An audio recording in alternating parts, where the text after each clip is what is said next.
আসলে আমি লাস্টে গাইছিলাম এই কারণে যে সময় যদি বেশি হয়ে যায় একটা গাইবো, সময় যদি আরো থাকে 3-4টে গাইবো।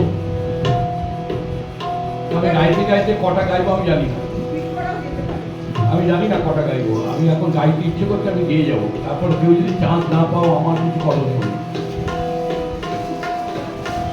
বর্ষার গান, বর্ষার গান